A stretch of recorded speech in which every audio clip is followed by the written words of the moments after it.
रूस और यूक्रेन के बीच 2 जून को तुर्की में शांति वार्ता की बैठक हुई, पर यह शांति वार्ता 1 घंटे के अंदर ही खत्म भी हो गई।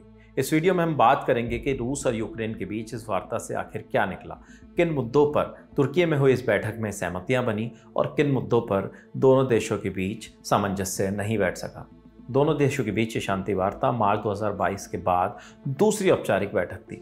आज तक में छपी रिपोर्ट के मुताबिक शांति वार्ता की बैठक में रूस यूक्रेन युद्ध के दौरान मारे गए 12,000 सैनिकों के शवों को वापस लौटाने पर सहमति बनी है। साथ ही दोनों पक्ष युद्धबंदियों माने प्रिजनर्स ऑफ वॉर का आदान प्रदान भी करेंगे और उसके लिए एक स्थायी समिति के गठन पर भी सहमति बनाई गई है। इसके अलावा कुछ चयनित फ्रंटलाइन इलाकों के लिए सीमित सीजफायर का प्रस्ताव भी इस वार्ता में रखा गया। रिपोर्ट्स बताती हैं कि रूस के प्रतिनिधि व्लादिमीर मेडिंस्की ने जानकारी दी कि युद्ध के दौरान मारे गए 12,000 सैनिकों के शवों को वापस लौटाने पर सहमति बन गई है, ताकि इन सैनिकों को सम्मानजनक अंतिम संस्कार उनके रीति रिवाज के अनुसार किया जा सके। उन्होंने ये भी कहा कि ग्रे जोन के जरिए शवों को सौंपा जाएगा। हालांकि शवों को निकालने के लिए उस क्षेत्र में सीज फायर बेहद जरूरी है। शांति वार्ता पर यूक्रेन के राष्ट्रपति व्लादिमीर जेलेंस्की ने कहा कि रूस के कब्जे वाले इलाके से 400 यूक्रेनी बच्चों की सूची क्रेमलिन को सौंपी गई है। हालांकि केवल 10 बच्चों की ही वापसी पर सहमति जताई गई। इस पर रूस का कहना है कि वह बच्चों को युद्ध क्षेत्र से किसी सुरक्षित स्थान पर पहले ही लेकर जा चुका है। रूस यूक्रेन के बीच दोनों पक्षों के 1000 युद्धबंदियों की अदला बदली पर भी एग्रीमेंट हुआ, जिसकी प्रक्रिया जल्द ही शुरू की जाएगी। गंभीर रूप से घायल और बीमार सैनिकों की अदला बदली पर दोनों पक्षों की सहमति बनी है।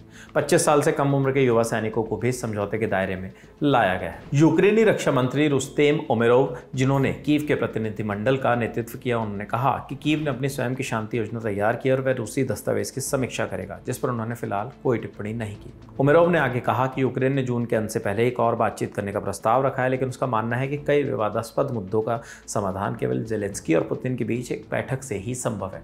हालांकि बीते दिन की बैठक में कुछ ऐसी चीजें भी रही जिन पर यूक्रेन ने सहमति जताने से साफ इनकार कर दिया और इन्हें आत्मसमर्पण की शर्तें बताया। रूस ने यूक्रेन से कहा कि उन्हें क्रीमिया, दोनेत्स्क, लुहांस्क, जापोरेजिया और खेरसोन क्षेत्रों से पूरी तरह हटना होगा। यूक्रेन को अपनी सैन्य ताकत सीमित करनी होगी और नाटो जैसी सैन्य गठबंधनों में शामिल होने की योजना छोड़नी होगी। रूसी भाषा और संस्कृति को आधिकारिक मान्यता देनी होगी।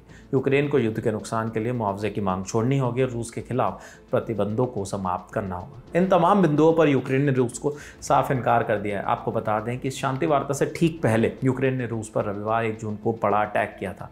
यूक्रेन ने दावा किया कि उसने रूस के अंदर 5 एयरबेस पर हमला कर 40 से ज़्यादा बॉम्बर विमान तबाह कर दिए। यह हमला किसी मिसाइल से नहीं बल्कि छोटे लेकिन बेहद खतरनाक FPV ड्रोन से किया गया था। कीव इंडिपेंडेंट की रिपोर्ट के मुताबिक यूक्रेन ने रूस में 4000 किलोमीटर अंदर स्थित एयरबेस को निशाना बनाया है और रूस के इरुकुत्स्क क्षेत्र के गवर्नर इगोर कोबजेव ने बताया कि यूक्रेन ने एक गांव स्थित सेना के बेस पर हमला किया, जो कि इस इलाके में यूक्रेन का पहला हमला है। वहीं यूक्रेन का दावा है कि इन लड़ाकू विमानों का इस्तेमाल रूस बमबारी के लिए किया करता था।